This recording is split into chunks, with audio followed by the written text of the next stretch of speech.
start, first of all, of course, after the Prime Minister's address yesterday. Football has survived, and unfortunately, it has. Your thoughts, first of all, of where we are at the moment? Well, I think it was very similar. We're in a very similar position as a football industry to where we were back in August, September time. There's this country is going through a horrific time, and the Prime Minister and the government are asking people to stay indoors, work from home.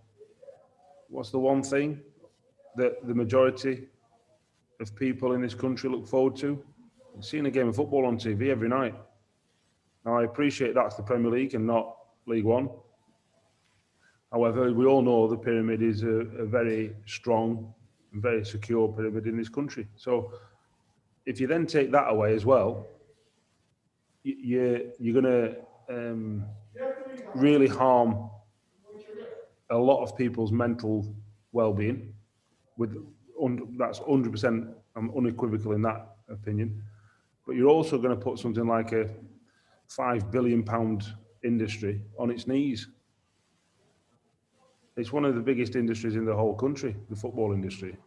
The amount of revenue it brings in both in terms of taxes, because of the businesses associated with that, which has unfortunately had to stop, like chip shops and pubs around the corner, get that. But the money to the exchequer, all the footballers, if they suddenly stop getting paid because ex-Premier League club goes out of business because they're not getting the money, or Sky pulls the TV money out or whatever, then there will be a big black hole in Rishi Sunak's pocket. Now, I'm not saying that's more important than people's lives, I'm not. But we've been living under very, very severe conditions in our everyday working lives. The players don't come in till 10:15, literally get out of the cars, changed and go on the training pitch. That's the conditions we live in. If we somehow pass that on in an outdoor environment where I think everyone appreciates that the risk is minimal, then we have to accept that maybe football has to stop. I think that we all know that that's very, very minimal. I think they worked out that you're in contact in a 90-minute game, close contact with someone for something like under 3 minutes. There was a big study done.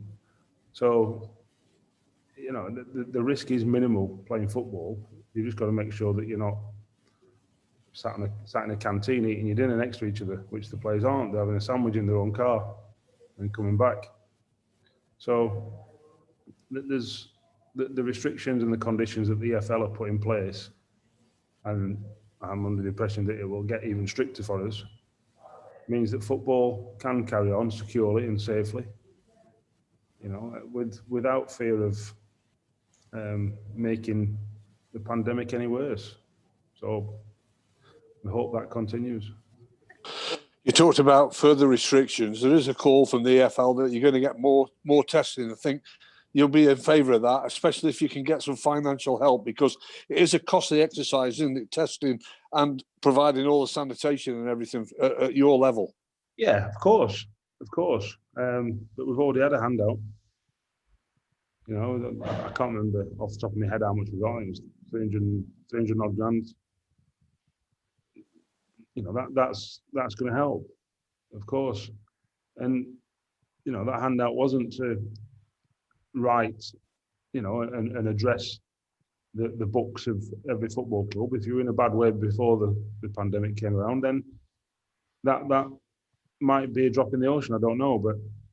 And if testing then means that football has to carry on, or we have to test it for football to carry on, and that means that some football clubs then struggle again financially, well, we don't live in a nanny state in the football industry, and the football industry is bigger than any one particular club. Not that I want to see any football clubs go out of business, and I know that the EFL board don't want that to happen, and they've gone to great lengths to make sure that doesn't happen as well. So I think if it's tested, and if it's lateral flow testing, then that's what we have to do. We're about, there's people who rely on us for getting through this. And that sounds quite a bit of a grand statement, but it's true. And we've got to make sure that all our fans, you know, just on a Croydon level, but all football fans are serviced by our industry. And we've got to go to great lengths to make sure that happens.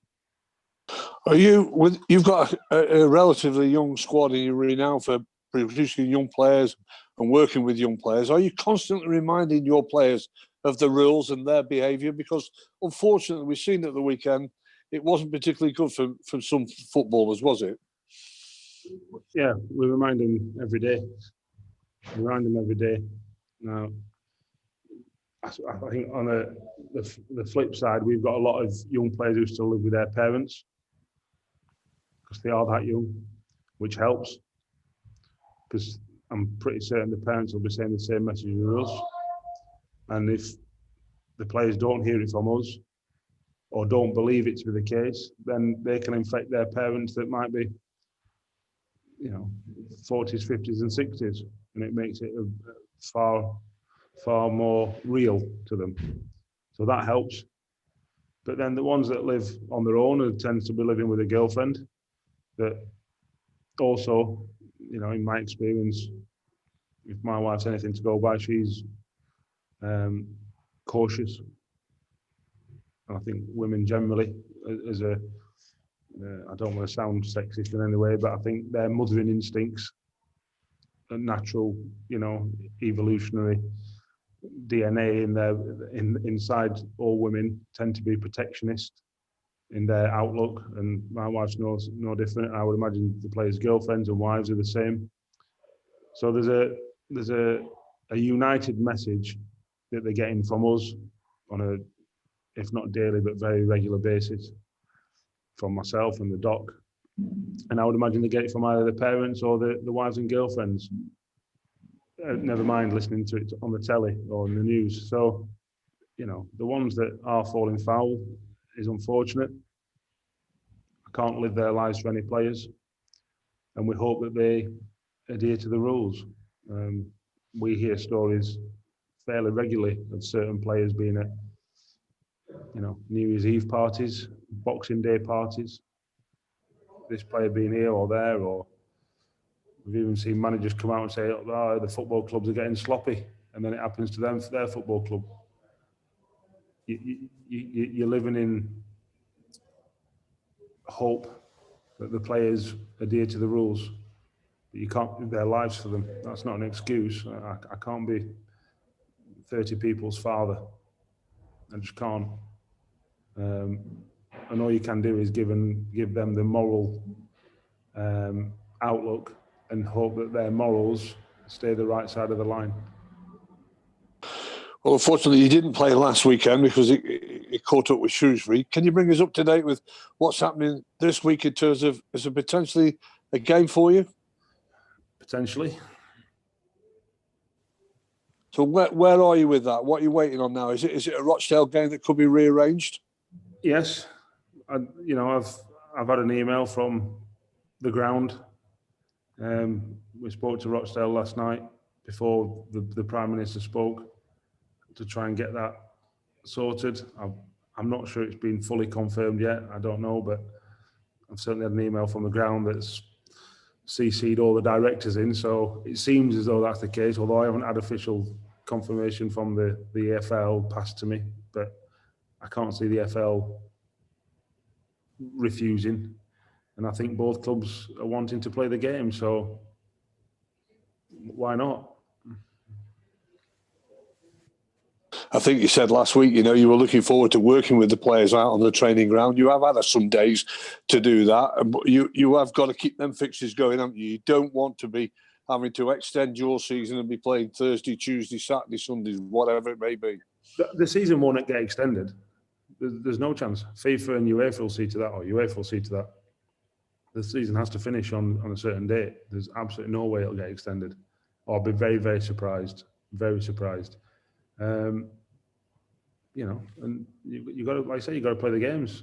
I think it'll come a point where if teams are capable of playing this Saturday but can't play because their opponents in the FA Cup or their scheduled opponent can't fulfil the fixture because of COVID or whatever, then teams will have to start bringing forward matches from the third Saturday in March or something, because that their opponent then can play, which means that they've got a free week in the third Saturday in March, but that'll probably get filled up because somebody else will be available then.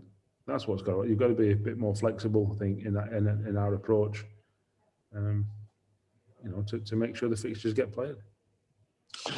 Let's talk to about one or two of the things that have happened. Offrande Zanzala, mutual consent, decided to look for his future elsewhere. Disappointing for you and for him. It didn't work out, but that's life and that's football.